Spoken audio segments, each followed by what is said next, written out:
I want the cameras to zoom in on that, on the screen over there.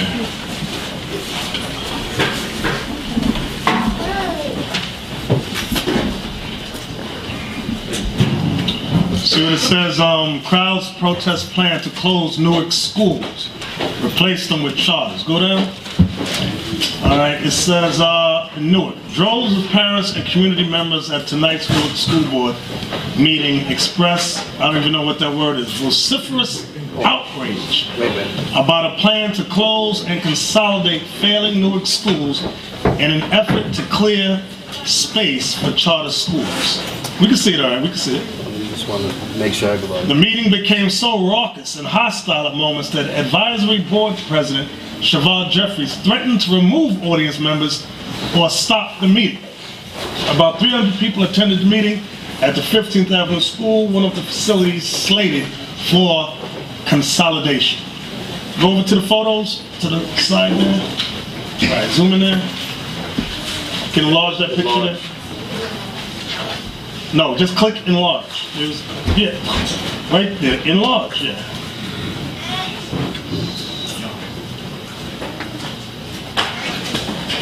All right, zoom in. All right, look at Jake with his hands on his head there. Newark is a mess. Newark is a mess, but you have a lot of them upset. But a lot of those blacks and Latinos there, they have the means to set up their own. But the problem with our people, we always crying to the white man for help and assistance. When you have the knowledge there, you have the education there, you have the means there, and you have the resources there to set up their own school. But our people refuse to stand on their own feet. That's the problem. So now they're all in the uproar because the white man want to close their schools. Okay? That's why you got that brother. If you can zoom in on him, his picture tells it all. Yep. Right there with the bald head. Oh my God. Right. That's his Cannot believe it. When you got, even online, listening. That's why I asked Brother Phil if we can even look into online setting up. They have schools that are strictly online where you can get the credits. Okay, we can do that from grades from 1 through 6 or 6 through 12, whatever we can do, we got to start somewhere. We can't keep crying to the white man, then when he shuts us down, we end up looking like that guy.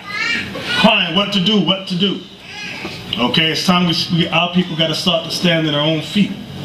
And I know some people here, just hear me say it, they're scared right this second. There you go. Terrified. There you go. You took the words right out of my brain, because that's exactly what I was about to say. Right now, a lot of us are like a deer in the headlights. Oh my God, what am I going to do? I never had the chance to do this on my own. I've always gave it to my father, white people, to take care of it, because I'm his child. That's how we think. Exactly.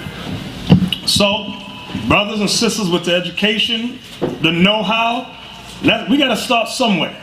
Let's start somewhere. Grades 1 through 6. Okay? I know I got Brother Phil looking into it. Those of you that know how to write grants and all that, step forward. Let's get it moving. Okay? This is reactive. What's the statement I always say? We got to learn to be proactive rather than react. This is reactive. Now that the white man said, no, I'm shutting down the schools, this is a reaction right there.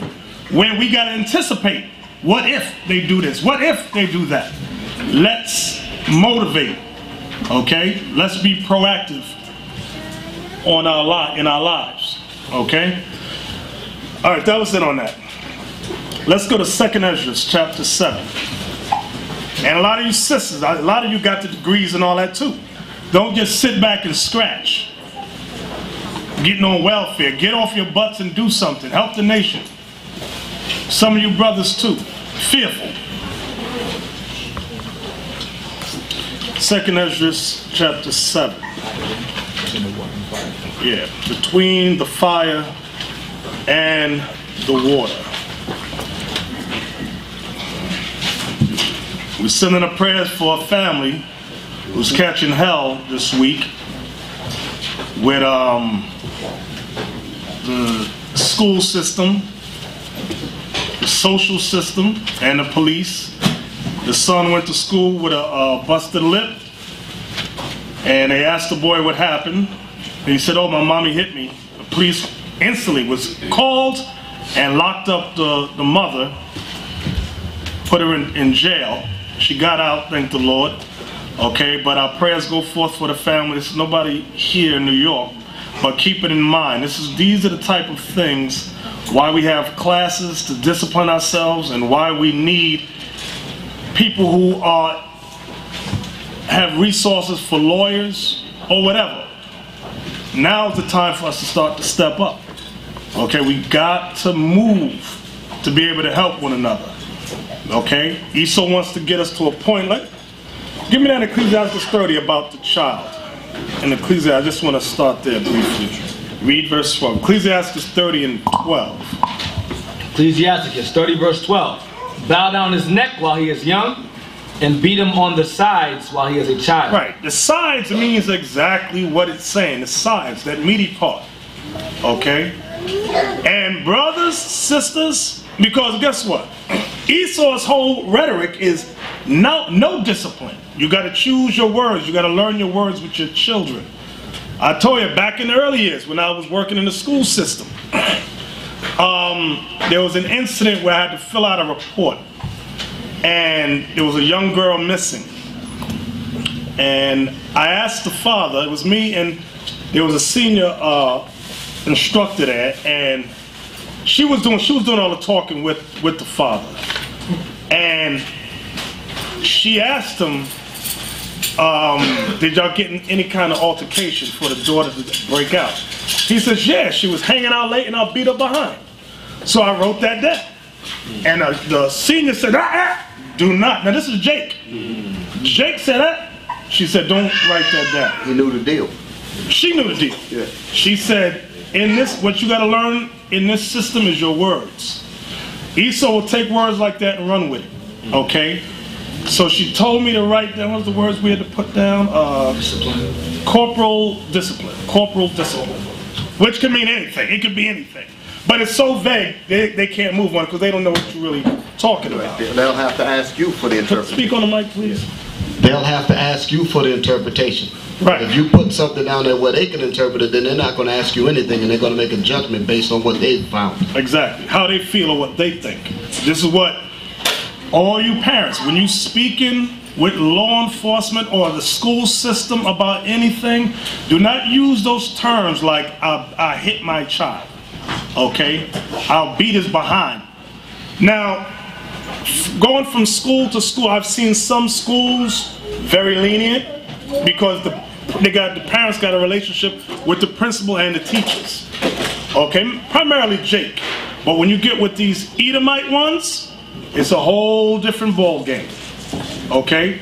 Because their thoughts are not your thoughts. They don't see things. Give me Genesis 25. Genesis 25, verse 23. And the Lord said unto her, 2 nations are in thy womb, and 2 manner of people shall be separated from thy bowels. That's the part I wanted. 2 manner, meaning 2 different types of people. Esau don't see things the way we see it. Okay? Always remember that. Don't ask them if they understand. They don't understand. You understand, right? No, Esau don't understand. Okay? Choose your words. And if it comes time when you need to administer corporal discipline to your kids, explain to them what's going on. Explain to them whether it's they were stealing something, they lied, whatever it is. Sit down. Sure. This is why I'm going to beat you on the sides. Okay? Let them know that. Okay? Then you got to set up and you got to think and have it set up with your kids and shut your mouth. Whatever happens in the house, leave it here. You don't run the school and run your mouth. Okay? The next thing is, if some of you parents, you go above and beyond, sometimes it's accidental. That's why I tell you, don't hit in a fit of rage. If you hit in a fit of rage, sometimes you might injure that child. If that happens, you don't send them to school. The child going to school with a limp. Why are you sending them? Because what's going on here? Why are you limping? Keep the child home if you lost your temper for a moment and did something foolish. Keep the child home for the day till they heal up or whatever. And you high yellow brothers and sisters, I'm telling y'all too, You very light-skinned ones. Them things you strike on the sides, it leaves bruises, leaves marks. You could sometimes you just touch a high yellow child. A big red mark show up right there. Y'all don't see that? I see, I got high yellow family members. We used to laugh and go, pow, hit him in the face. I'm gonna tell you a story, got a story. Brother on the block, dude on the block, he was the best ball player. He was the best looking, all girls loved him. Oh, no. So there's this one darker brother, he said, I can't stand him. We said, you just jealous. Because all the girls like him. He could play ball better than all. We played stick ball, basketball, you know, put the milk crate out there. So look like the barge. Yeah, look like the barge. Look there, wimpy dude, not like him. Yeah, not like him. So, get your mind out of there. Anyway, so him and the brother argue.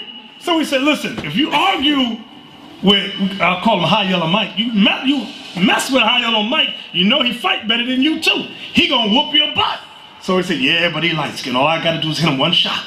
He gonna see that mark for the whole summer. He said, yeah, you know you gonna get your butt beat though. That thing was funny. But you gotta be mindful of marks. You parents, be mindful of that, please. Okay? That was it, right? Yeah, good. No, that was it for this. You don't want I don't want nothing else in that. 2 Ezra chapter 7, verse 6. So, this is a trying time for that family, and our prayers go forth for them. We got to discipline our minds, discipline our spirits, discipline our hands.